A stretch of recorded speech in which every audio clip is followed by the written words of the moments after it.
My wife and I had been married for over 7 years, and I thought we had a solid relationship. I trusted her completely, maybe too much. She was beautiful, intelligent, and always seemed to have everything under control. But when I found out the truth, everything shattered. It started with small, odd signs. She'd come home late from work with no real explanation, or her phone would always be face down. I brushed off my suspicions, telling myself I was being paranoid. But one day, I noticed a message pop up on her phone as she was in the shower. It was from a man I didn't recognize, and the message was clearly flirtatious. My heart sank. I confronted her that night, and at first, she denied everything. But I could see it in her eyes. She was hiding something. She tried to play it off, but the guilt was written all over her face. As the days went on, my suspicions grew. I hired a private investigator, and the truth was far worse than I could have imagined. It turned out that she had been having an affair with a colleague from her office for nearly 6 months. They had been sneaking around, meeting in secret, and I had been completely oblivious. The betrayal stung, but I wasn't going to let her get away with it. I'd been good to her, supported her in every way, and this is how she repaid me? I decided to take action, but I wasn't going to confront her immediately. I wanted to make sure she understood the consequences of her actions in the most public way possible. I gathered all the evidence the investigator had compiled, texts, photos, even recordings of their conversations, and I planned my revenge carefully. One evening, I organized a dinner at a high-end restaurant, the kind of place where people tend to run into colleagues and friends. I invited a few of our closest mutual friends, including some of her coworkers, all without telling her. She was confused at first, but I assured her it was just a casual gathering. As we sat down, I made a toast to our marriage, to all the years we'd spent together, and to moving forward. Then, I pulled out my phone, and without saying a word, I began showing her the evidence. The room went silent as her face turned pale. I could feel her panic rising as the videos and messages played out in front of everyone. Her affair was exposed to her friends, co-workers, and strangers at the restaurant. The shock and humiliation in her eyes were enough to make my blood boil. She tried to deny it, to defend herself, but the truth was undeniable. The people who once looked at her with admiration now saw her for what she really was. The shame was unbearable for her. And when I finished, I didn't need to say another word. I stood up, grabbed my coat, and left her there. I knew she wouldn't chase after me. She couldn't. She had nothing left to say. The aftermath was swift. Her affair partner dropped her without hesitation, realizing he wasn't the only one she'd been lying to. Her colleagues began distancing themselves from her, disgusted by her behavior. The worst part for her was when she came home to find all her belongings packed up, her things waiting at the door. She begged me for another chance, but I had already made up my mind. I couldn't trust her again, and I wasn't about to let her manipulate me any longer. She tried to fight back legally, but without any support or reputation left, it was clear that no one would stand with her. I had made sure to take everything that mattered to her, the respect of her friends, her career, and the life she had built on lies. In the end, my revenge wasn't about inflicting pain for the sake of it. It was about making her understand the consequences of betraying someone who had given everything for her. She lost everything because she thought she could deceive me without facing the repercussions. But I wasn't the fool she thought I was. In the weeks that followed, my life took a different turn. It felt almost surreal, watching her crumble from the woman I once adored into someone desperate and broken. I'd spent so much of my time trying to protect her, trying to support her in everything, only to find out she had been living a double life. I couldn't help but feel a deep sense of betrayal, but at the same time, a strange sense of liberation washed over me. I had no more ties to her manipulation or her lies.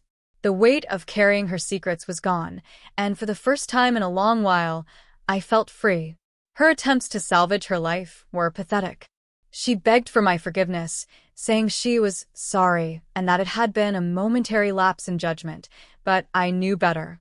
The damage had been done, and no amount of pleading would change that. I watched her make her rounds on social media, trying to spin a narrative where she was the victim, but no one bought it. The friends who once stood by her were now turning their backs, unwilling to associate with someone who had publicly humiliated herself. Even her family began to question her actions. Meanwhile, I focused on my own recovery. I started seeing a therapist to help me process the emotional trauma. Slowly, I began to rebuild my life. I picked up old hobbies I had neglected over the years and rediscovered passions that had long been forgotten. I was able to reconnect with friends who had seen through her facade long before I had, and their support was exactly what I needed to begin healing. It wasn't easy, but the more I distanced myself from her, the stronger I became. One day, a few months later, I ran into her. She was standing outside a coffee shop, looking much thinner and more worn than I remembered. Her eyes were hollow, and she wore a forced smile, trying to look like everything was fine. She saw me and approached, but I could tell from the way she hesitated that she wasn't sure what to say.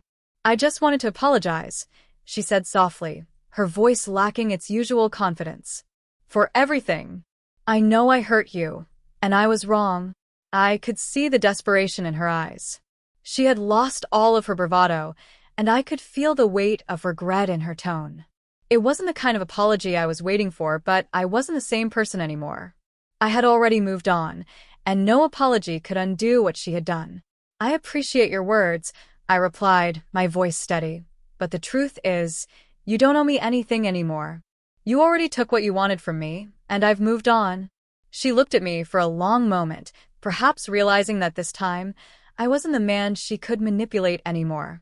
The man she knew, the one who had blindly trusted her, no longer existed.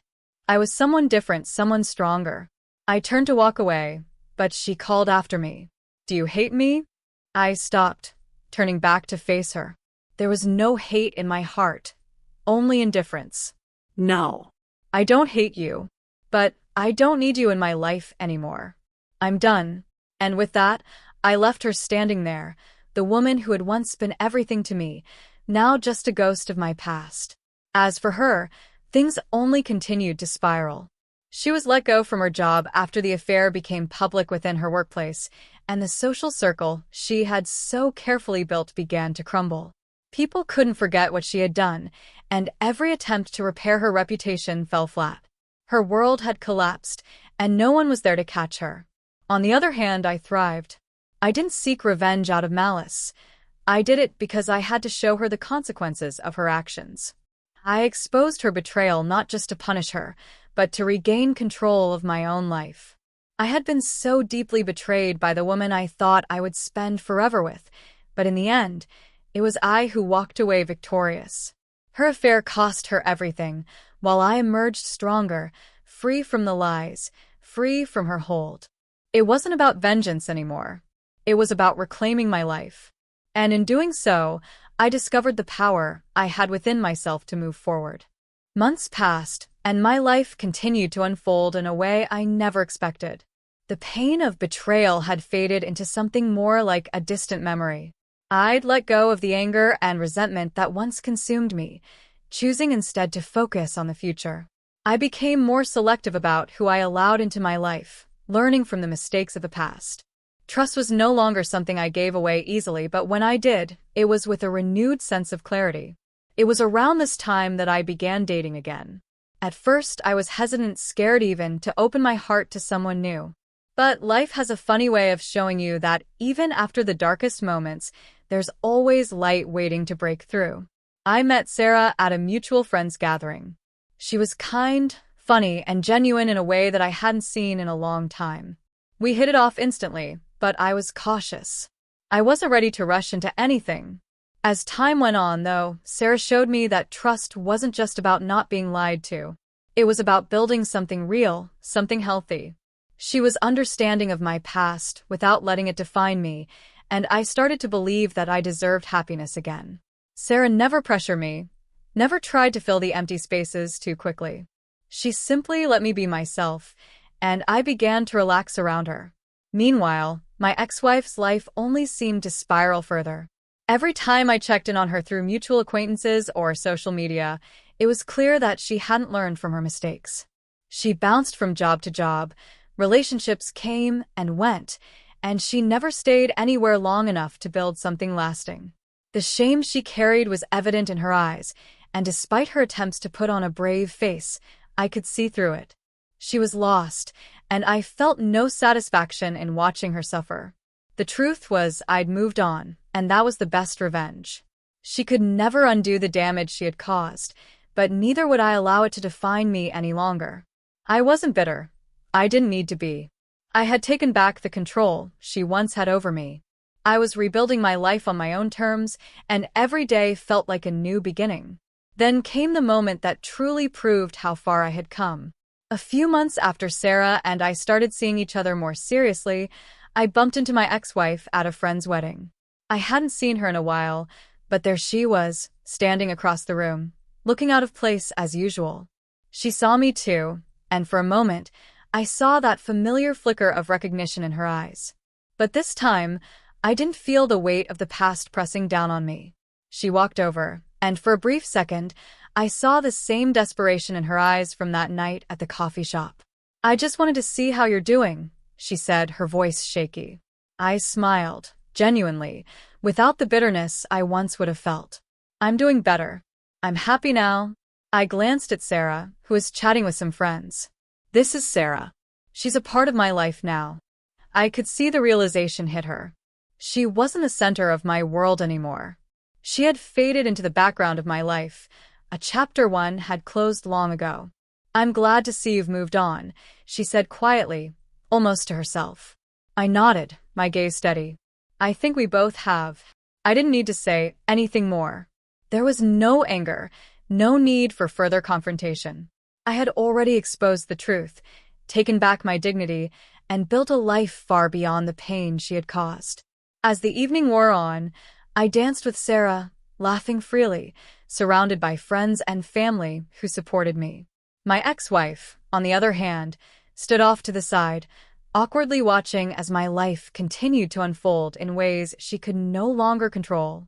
She had lost the life we once shared, but in doing so, she had made room for me to create something entirely new, something far better than I ever thought was possible.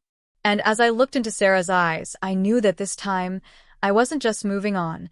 I was living the life I was always meant to lead. A life where trust, respect, and love weren't just words, but the foundation of everything I built from that moment on. My ex-wife had made her choice, and the consequences were hers to live with.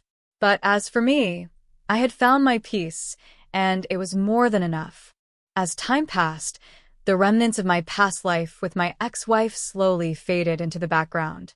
I continued to build a strong, healthy relationship with Sarah, one based on mutual trust, respect, and understanding.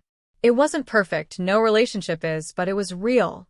For the first time in years, I felt like I was truly living, not just surviving. Sarah and I took our time to get to know each other, without the rush or pressure that had once been a hallmark of my past relationship.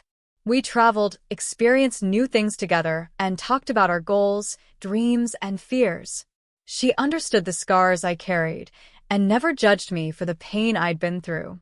But more than that, she gave me space to heal, to grow, and to learn how to love again. Meanwhile, my ex-wife continued to try and piece her life back together. I heard through mutual friends that she had started a new relationship, but it seemed to have no more stability than the last. She was still floundering, trying to find a place where she could fit in, but I could see it in her. She hadn't found herself yet. One day, about a year after the wedding encounter, I got a text from her. It was short and simple. "I'm sorry for everything. I know I can't undo the past, but I've been thinking a lot about how I hurt you. I'll always regret it." I stared at the screen for a long time. It wasn't the first time she'd apologized. She'd done so many times before. But this message felt different. It felt real, more genuine than anything she'd said in the past. But that didn't mean I owed her anything. I thought about what she had put me through, the lies, the betrayal, the public humiliation. I thought about the trust one had lost, not just in her, but in myself. And yet here she was acknowledging it. But as I sat with the message, I realized I didn't need to respond. She had taken everything she needed from me, and I had already taken everything I needed from her. The lesson that taught me how strong I was, how capable I was of moving forward, of rebuilding my life. I didn't need an apology to heal anymore. So I let it go. I left her message unanswered, not out of spite, but because I knew I had moved past it. I had found peace, something she might never find. But that wasn't my burden to carry. The next few months flew by. Sarah and I continued to grow closer. We talked about our future, about the possibility of marriage, but neither of us rushed it. We wanted to make sure that whatever we built was solid, built on a foundation that couldn't be shaken by the past. Then one evening, as we sat on the porch watching the sunset, Sarah turned to me, her expression thoughtful. "I know this might be a big question," she began, "but have you ever thought about what you want for the future?" With me? I smiled, feeling a warmth in my chest that was different from anything I had experienced before. "With you? Every day. I want to build a life with you. A real life. One that's ours." She smiled, and for the first time in years, I felt a certainty I hadn't known in a long time. The uncertainty of the past, the pain, the betrayal, it was all behind me now. I wasn't living in the shadow of my ex-wife's betrayal anymore. I was living for the future, for what I had now. The healing wasn't quick, and it wasn't easy. But as I looked at Sarah, I knew that I was finally where I needed to be. As for my ex-wife, I heard she had moved again, this time out of state. The whispers of her struggles continued, but it was clear to me that her life would never truly be stable. The consequences of her choices had far-reaching effects, ones she would carry forever. She was alone, still searching for something to fill the emptiness that only she could fix. But I had learned the hardest lesson of all. I could only control my own path. And mine was no longer tangled with her mistakes. I had found love again. Not in the way I had expected, not in the way I once thought I would, but in a way that was deeper, stronger, and more fulfilling than I could have imagined. It wasn't about revenge anymore. It wasn't about proving anything. It was about living my truth, building something real, and finding peace in the life I had chosen. The old me would have tried to fix what was broken, to save someone who had never been worthy of saving. But the new me knew better. I'd exposed the truth, and in doing so, I had freed myself. And that freedom was the best revenge of all.